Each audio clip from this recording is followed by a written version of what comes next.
Hi, Gene with today's thought. Yesterday's thought was a little bit long. Well, okay, well, it was very long. I usually don't do them that long, but if you watch the video, there were a lot of facts and figures I had to get out there. I was talking about the Biden-Harris administration, their economic record. So, because that one was so long, this is still about economic record, but this one's going to be very short. I'm just going to give you a handy little chart that you can refer to. You can do a screenshot of the chart. I think there's a way to take a clip from the video, or there's a snipping tool, or just write down the numbers. But here are the numbers, some important numbers to keep in mind when you go to vote in November. This is the Biden-Harris record on economics and immigration. So here it is. $7.4 trillion added to the U.S. national debt.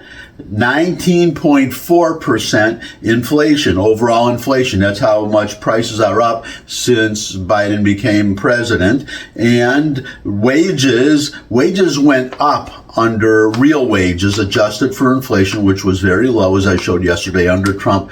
They went up. And they went down 1.8% real wages adjusted for inflation under Joe Biden. And remember that the cause of the inflation, as I showed yesterday, the two enormous spending packages that the Congress passed, that the Democrats enacted into law, the American Rescue Act and the horribly misnamed Inflation Reduction Act. Kamala Harris cast the deciding vote, so she bears direct responsibility for the inflation that I just gave you, 19.4%, and 1.8% decline in wages. And then she was the border czarina. Remember that? She was supposed to close the border, prevent unlawful aliens flooding into the country. As Trump had prevented, all they had to do was really do nothing or just continue the Trump policies. But that was her job. She can deny it, but that was her job.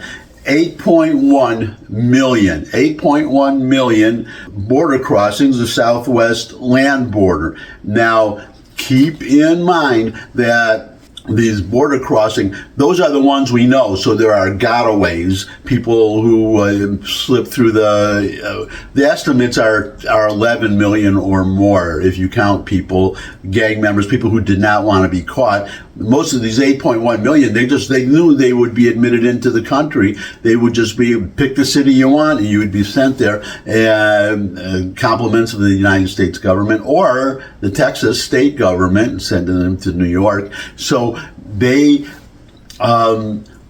wanted to be caught, so they presented themselves. They just walked right up to the Border Patrol people who were supposed to keep them out, but ended up being really just clerks to process them into the country. So that was under Kamala Harris and Joe Biden, and that was her job. She was the border czarina. Let her deny it all she wants.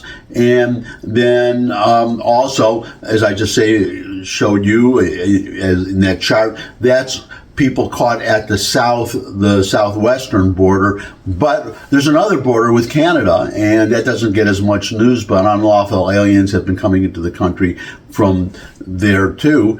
And well, that's the chart. Those are the numbers. Keep them handy. And for now, that's my thought. Thanks for stopping by. If you could subscribe, that would really be great.